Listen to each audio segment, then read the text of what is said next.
Hello guys, प्रणाम आप सभी को। एक बार फिर से आप सभी का स्वागत है हमारे यूट्यूब चैनल क्रांतिवीर मैथमेटिक्स पर। जैसा कि आप सभी स्क्रीन पर देख रहे हैं, इस वीडियो में हम डिस्कस करने वाले हैं दिसंबर 2023 का एक दिसंबर 2023 का क्वेश्चन, कॉम्प्लेक्स एनालिसिस का जो क्वेश्चन है। इस वीडियो में हम 3 क्वेश्चंस को डिस्कस करेंगे, जैसा कि आप देख करके आए होंगे। तो देखिए, फर्स्ट क्वेश्चन हमारा ये है, बहुत इजी क्वेश्चन ये है। इसको थोड़ा सा बस ये, अगर इसका हम लेवल हम इसका देखें ना, तो बिल्कुल ये 5 में से 2 या 3 मार्क्स में इस क्वेश्चन को दूंगा। ये उस लेवल का क्वेश्चन था। ओके, 5 स्टार में से अगर हम देखें तो देखिए क्या था। F be a meromorphic function on an open set containing the unit circle C and its interior. F meromorphic function है on a open set containing the unit circle. सबसे पहले आप देख लो, यूनिट सर्कल ही अपना यहाँ पे बना लो कि मान लीजिए हमारा यूनिट सर्कल ये है, ये हमारा यूनिट सर्कल है। इसको कंटेन करने वाली हमारी एक मेरोमॉर्फिक फंक्शन है ओपन सेट में, जो इसको कंटेन करता है। ये मान लीजिए हमारा ओपन सेट है और ये सर्कल की बाउंड्री है सी। ऑन यूनिट सर्कल सी, सी के ऊपर ये मेरोमॉर्फिक है। एंड इट्स इंटीरियर, इसमें भी ये मेरोमॉर्फिक है, इसके इंटीरियर में। Okay, suppose that F has no zero and no poles on C. सबसे पहले तो मेरोमॉर्फिक फंक्शन जो होता है वो आपको पता होना चाहिए। मेरोमॉर्फिक फंक्शन, इसमें क्या होता है, a analytic function which has only pole of some order, finite order. Okay, इसके पास सिर्फ पोल होते हैं। देखिए, इसने बोला suppose that has no zero and no poles on C. Exactly C के ऊपर, मतलब एग्जैक्टली हमारा ये जो सी हमने बनाया है, इसके ऊपर no pole and no zero, no poles no zero. Okay, let N P and N naught denote the number of poles and zeros of F inside C. कि सी के इनसाइड में ये जो हमने इसको सैडिड जो रीजन बनाया है, कि इस सैडिड रीजन में number of pole N P है and number of zeros N zero है respectively. Which one of the following is true. यहाँ पे कंप्लीटली आर्ग्यूमेंट प्रिंसिपल के बेस्ड ऊपर ये क्वेश्चन था। तो देखिए, प्रिंसिपल आर्ग्यूमेंट हमारा क्या कहता है। प्रिंसिपल आर्ग्यूमेंट आपने सभी ने पढ़ा होगा, 1/2 pi iota integration over C F dash Z by F Z D Z is equal to number of zeros minus number of poles. ये हमारा क्या है, principal argument.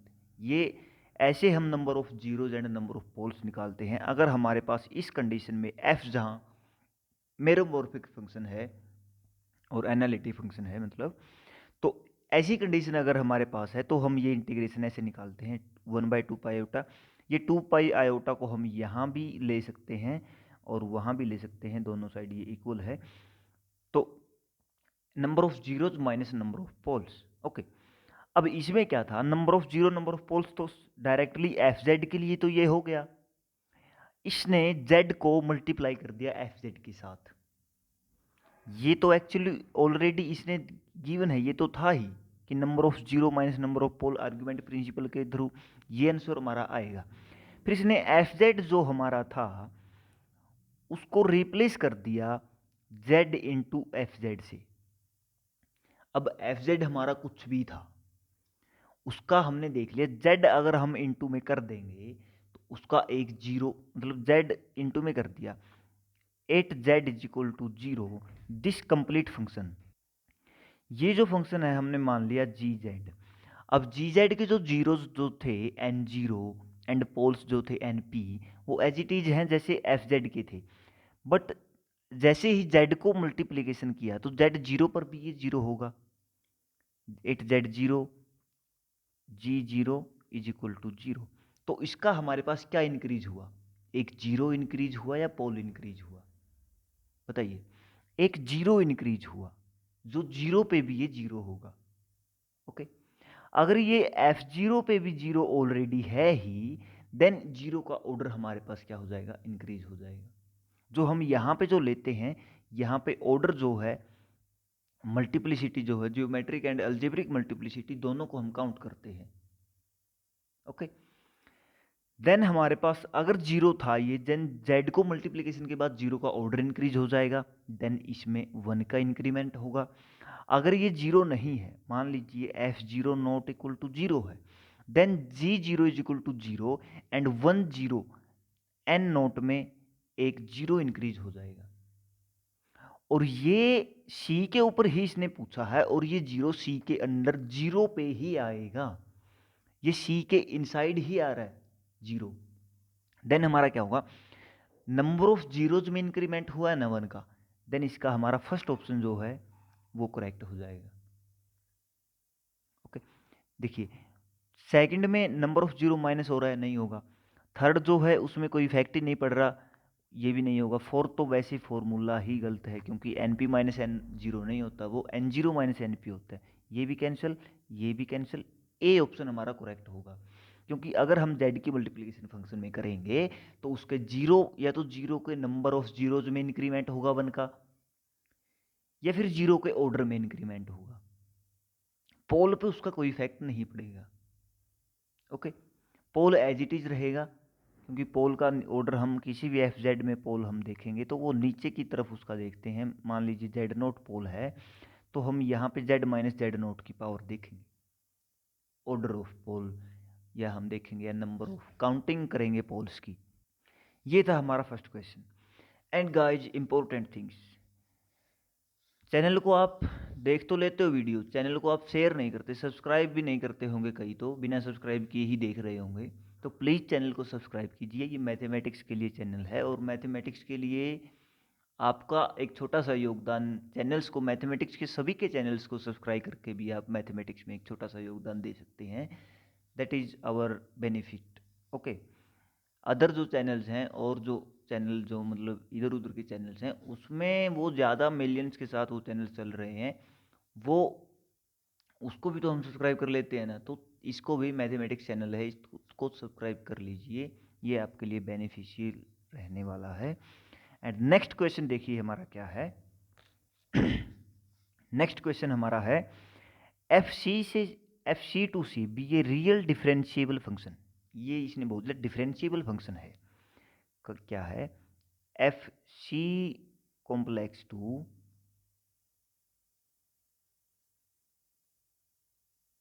complex field be a real differentiable function।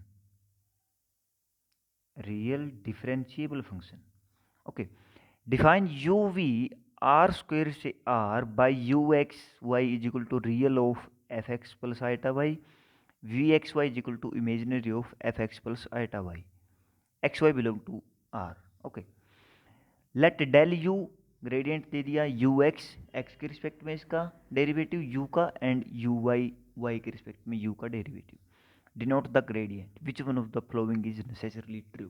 This is very very important question, and NET वालों ने यहाँ पर मेरे को कैसे कंफ्यूज किया वो मैं आप सभी को बताऊंगा आगे चलकर। ओरिजिनली क्वेश्चन कहाँ से राइज हुआ वो भी देखेंगे। देखिए फर्स्ट ऑप्शन क्या इन्होंने दिया, for C1 C2 belong to C, the level curve u is equal to C1 and v is equal to C2 are orthogonal wherever they intersect. Okay.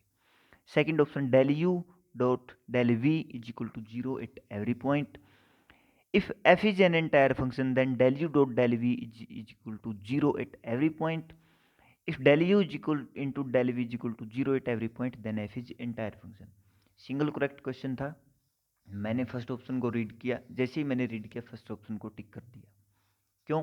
क्योंकि एस पोनुसेमी बुक में, sorry, Brown V Churchill book में ये concept given है that u is equal to C1, v is equal to C2 are orthogonal, orthogonal मतलब perpendicular, are perpendicular wherever they intersect.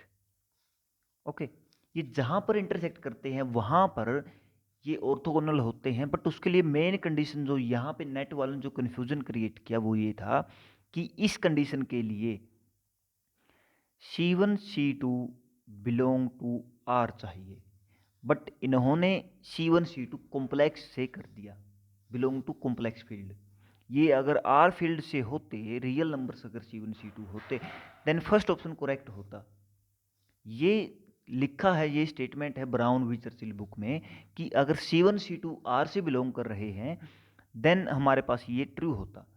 लेकिन इन्होंने कहाँ पे पॉइंट बनाया, C1 C2 belong to complex field. Okay, तो second option देखिए, second option में क्या है, ये सेकंड ऑप्शन ट्रू नहीं है इसका, क्योंकि आप देख सकते हैं डेल यू क्या होगा हमारा, U X U Y, and del V क्या होगा,